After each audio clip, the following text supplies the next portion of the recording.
एक सैनिक हमारे सामने बैठे हैं, मैं उन्हें भी प्रणाम करता हूँ। ये देश अगर चल रहा है तो दो लोगों के भरोसे पर चल रहा है, या तो इस देश को संत चला रहे हैं या फिर इस देश को सैनिक चला रहे हैं। इसलिए एक बार दोनों के सम्मान में जरा जोरदार तालियां बजाइए। जो लोग अभी भी पीछे खड़े हैं, मेरा उनसे निवेदन है, इतनी सुंदर बैठक व्यवस्था है, कार्यक्रम अपना है, बलिवाड़ी का है। इतने से छोटे गांव में इतने संस्कारवान नौजवान जिन्होंने हर जाति हर समाज के व्यक्ति का सम्मान किया। हमारे सफाई मित्रों का सम्मान हुआ, हमारी अनीता दीदी का सम्मान हुआ, जो रात्रि में किसी भी प्रहर अगर किसी माता बहन को कोई कष्ट होता है तो वो दौड़ती हैं।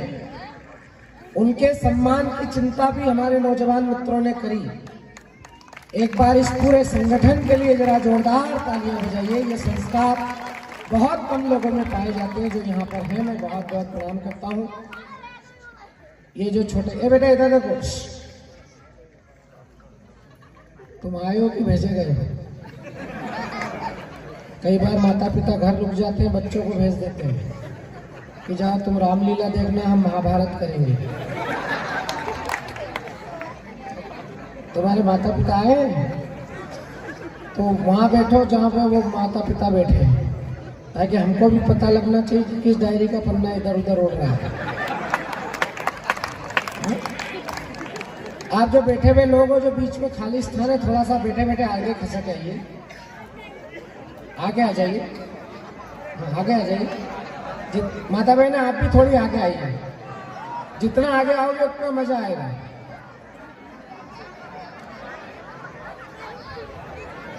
ये जो पीछे एक मोहल्ला अलग से बैठा हुआ है, आपका कोई विरोध है क्या कार्यक्रम से? आ जाइए आगे। काली पीली टी शर्ट आ जाओ, नीली पीली क्या है, वैसे तो काली ये। हाँ आप ही आ जाइए। महिलाओं में कोई भी मूछ वाली महिला नहीं बैठेगी, इसलिए इधर आ जाओ। किलोमीटर से चल के आगे, तुम 10 फीट नहीं आगे आ पा रहे हो।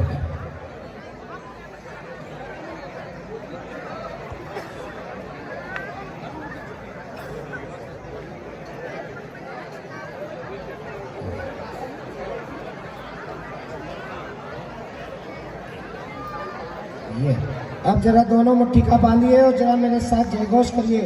जय शिवा सरदार की।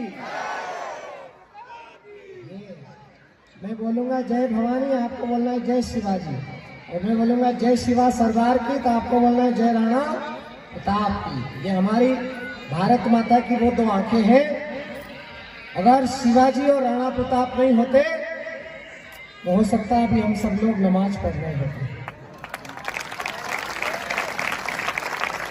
ये हमारे गौरवशाली इतिहास की देन है, और इन माताओं का मैं आज बहुत खुश हूँ इस पूरे संगठन से, जिन बहनों का आपने सम्मान किया। भारतीय नारी जब त्रिशिला बनी है तब दुनिया को महावीर नाम मिल पाता है। जीजा माता शौर्य संस्कार के जगाती है तो शिवाजी को राष्ट्रीय स्वाभिमान मिल पाता है। देव की यशोदा जो दुलारती है कान्हा को, तो दुनिया को प्यारा ब्रज धाम मिल पाता है। और कैकेयी कौशल्या तपती है जब तपस्या में, तो दुनिया को पूजने को राम मिल पाता है। आइए हम यहीं से आज की इस काव्य यात्रा को शुरू करते हैं। दो कवि मेरे साथ हैं, वो कवि कम लव कुश ज्यादा लग रहे हैं। एक तो लव है, राम जी को भी पहले लव हुआ था, फिर कुश हुआ, तो ये उन्हीं राम जी का लव है जिसका नाम लव कुमार यादव है। ये इंजीनियर है, कवि है, वीर रस का कवि है। भगवान ने इसको बहुत खूबसूरत बनाया, आप देख ही रहे हो। जब ये पैदा हुआ तो कई दिन तक ये संशय रहा कि इसकी बारात जाएगी कि आएगी। फिर 8-10 दिन बाद अनीता दीदी सरीके एक अनुभवी सिस्टर ने बताया कि नहीं, इसकी बारात जाएगी। और अब हम इसके लिए लड़की देख रहे हैं, इसकी बारात जाने वाली है। बलवाड़ी गांव में भी कोई अच्छा यादव परिवार हो तो बताइएगा। मुझे गांव बहुत अच्छा लगा। एक बार लव कुमार यादव के लिए जरा जोरदार तालियां बजाइए। भाई प्रद्युम्न शर्मा जिनके माध्यम से मैं आपकी सेवा में हाजिर हो पाया हूँ, वीरस का बहुत अच्छा कवि है, मेरा प्यारा छोटा भाई है, बहुत अनुशासित है, डिसिप्लिन है और आगे आने की प्रबल संभावनाएं हैं। आपने इस पर विश्वास किया। एक बार प्रद्युम्न शर्मा के लिए भी जोरदार तालियां बजाइए। मेरा नाम शशिकांत यादव है। लखनऊ और पटना के राजनीतिक यादव परिवारों से मेरा कोई लेना देना नहीं है। ना मैंने टोटी चुराई है, ना चारा खाया है। मैं मध्य प्रदेश का ISI ब्रांड यादव हूँ। पहले इस्तेमाल करो फिर विश्वास करो। विश्वास हो गया हो तो मेरे सम्मान में भी ढंग से ताली बजाओ। इसको थोड़ा सा और लाउड करके शार्प कर दीजिए। हाँ बच्चे, किसको ढूंढ रहे बेटा?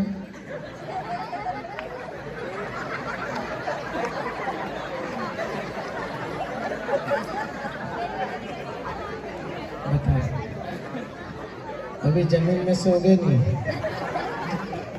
आइए मैं शिवाजी महाराज ने यही सिखाया था। सामाजिक समरसता का अगर कोई मूल भाव हमारे समाज में किसी ने बोया तो वो छत्रपति शिवाजी महाराज ने बोया। सैनिकों का सम्मान कैसे किया जाता है, अगर ये संस्कार किसी ने बोया तो हमारे छत्रपति शिवाजी महाराज ने बोया। इसलिए आप लोग भी ध्यान रखा करिए कि सीमा पर जो दीप बुझे हैं, देशवासियों भूल न जाना, जिस ममता की गोदी उजड़ी उसको मिलजुल धीर बंधाना। प्यार पिता का मांग की लाली और बच्चों का बचपन रूठा, दीवाली पर एक दिया तो मुन वीरों के नाम जलाना। हमारे घर में जब भी कोई अच्छा शुभ कार्य हो तो हम अपने भगवान को एक दीपक लगाएं, लेकिन ये हमारे धरती के साक्षात भगवान है जो हमारी रक्षा करते हैं। पूरी दुनिया में पढ़े लिखे लोग कविता सुनने के लिए बैठे हैं। पूरी दुनिया में सेना में भर्ती होते हैं लोग वेतन के लिए। केवल भारत एक ऐसा देश है जहां भारत के बेटे भर्ती होते हैं केवल वतन के लिए। इसीलिए जब हमारे घर के बेटे सेना की तरफ आगे बढ़ते हैं तो हमारे घर की माता बहनें उनके मस्तक पर मंगल तिलक करके इस बात की घोषणा करती हैं कि कुछ भी करना लेकिन कभी भी पीठ पर गोली मत खाना, या तो तिरंगे को हाथ में लेकर आना या फिर तिरंगे में लिपट कर आना। ये संकल्प केवल हिंदुस्तान की माता बहनें अभिव्यक्त करती है। आज एक सैनिक की माता श्री का भी सम्मान हुआ है, मैं उनके चरणों में भी प्रणाम निवेदित करता हूँ। और आइए हम आज की इस काव्य संध्या की शुरुआत करते हैं। हम 3 कवि हैं, थोड़ा थोड़ा सुनाएंगे क्योंकि समय बहुत हो गया है। मुझे कल एक लंबी यात्रा पर बहुत आगे जाना है, लेकिन मैं कवियों से निवेदन करूंगा कि वो आपको मन भर के सुनाए। बापू जी से आदेश लेते हुए मैं इस काव्य यात्रा को शुरू करता हूँ। माँ के चरणों में 4 पंक्तियां पढ़ रहा हूँ। माँ की वंदना इसलिए करिए, जिनकी माँ जिंदा है वो सुबह उठकर जरूर माता पिता को प्रणाम करिए, क्योंकि ये हमारे धरती के जिंदा देवता है। जब ये नहीं रहेंगे तब आपको महसूस होगा कि हमने क्या खो दिया है। क्योंकि बहुत रोते हैं पर दामन हमारा नम नहीं होता, इन आंखों के बरसने का कोई मौसम नहीं होता। मैं अपने दुश्मनों के बीच भी महफूज रहता हूँ, मेरी माँ की दुआओं का खजाना कम नहीं होता। घर में माँ है तो मुहूर्त देखने की जरूरत नहीं आपको। क्या सीरत क्या सूरत है, माँ ममता की मूरत है। जीजा भाई सरी की माँ हुई तो शिवाजी सरी की संतान इस देश को मिला। क्या सीरत क्या सूरत है, माँ ममता की मूरत है। पांव छुए और काम हुआ, अम्मा एक मुहूर्त है।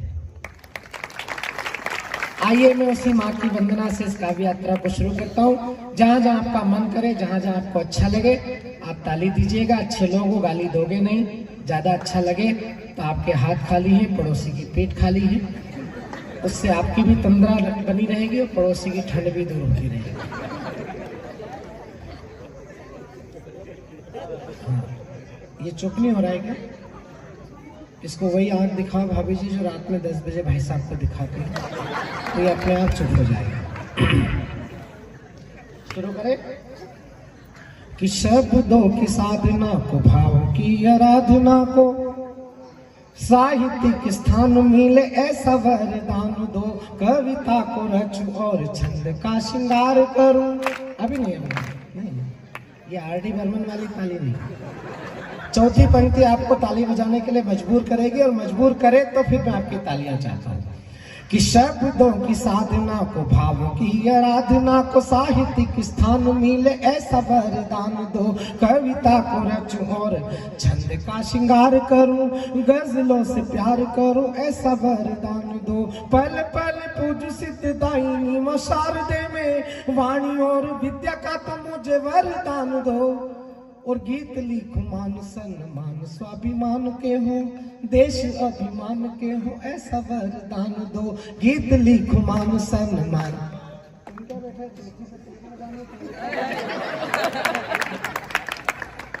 कि हाथ में उठाई है कलम माता शारदे तो, सौगंध तुम्हारी है कि फर्ज भी निभाएंगे, प्रियसी के रूप पे हम कोई गीत ना लिखेंगे, लेकिन पीड़ितों के क्रंदनों को हम गाएंगे, वो राज करने वाले राज करें सत्ताधीश यहाँ, हर मौसम में उन्हें हम दर्पण दिखाएंगे, और चोलियों पे गीत लिखे फिल्म वाले गीतकार, हम तो मातृभूमि के सम्मान गीत गाएंगे, चोलियों पे गीत लिखे फिल्म वाले गीतकार, चोलियों पे गीत लिखे फिल्म वाले गीतकार, हम तो मातृभूमि के सम्मान। और मैं देखिए माँ से क्या मांग रहा हूँ, जो मैं मांग रहा हूँ अगर आपको भी लगे कि आपको भी मांगना चाहिए तो फिर तालियां बजाना कि वीणा वादिनी हमारी प्रार्थना यही है बस, प्राणियों में व्याप्त सद्भावना संदेश हो, और चारों ओर खुशियां ही खुशियां हो जगदम्ब, रंच मात्र भी न कहीं काली माँ कलेश हो, माँ में आपका हूँ और आप है हमारी मात, आपकी कृपा में इस पुत्र पे हमेशा हो, और प्रार्थना है जब जब मुझको मिले मजन, यही मेरी मातृभूमि यही मेरा देश हो, प्रार्थना है जब जब तुझको मिले मजन। केवल कल्पना करके सोचो युगांडा में पैदा होते तो कैसे दिखते, या दक्षिण अफ्रीका में पैदा हो जाते तो कौन तो तुमको देखता और किसको तुम देखते। ये तो सौभाग्यशाली हो, पहला सौभाग्य तो ये कि आपको भगवान ने भारत शरीर की धरती पर पैदा किया, और दूसरे सौभाग्य पर और तालियां बढ़ाना। दूसरा सौभाग्य ये कि तुम्हें सत्य सनातन धर्म में पैदा किया, और अब तीसरी सौभाग्य पर सर्वाधिक तालियां उठाना। तीसरा सौभाग्य ये कि हमें पूज्य बापू जी और शिवाजी महाराज सरी की वंश परंपरा में पैदा होने का। आइए हम इस एक शाम राष्ट्र के नाम शिवाजी महाराज को समर्पित करते हुए आज की काव्य यात्रा शुरू करते हैं। मैं इस मंच के सबसे युवा कवि, सबसे प्यारे कवि लव कुमार यादव को आपके बीच बुलाना चाहता हूं, और उनसे एक ही बात कहना चाहता हूं कि यह जो शैतीर है पलकों पे उठा लो यारो, कोई ऐसा भी तरीका तो निकालो यारो, कैसे आकाश में सुराख नहीं हो सकता, एक पत्थर तो तबीयत से उछालो यारो। एक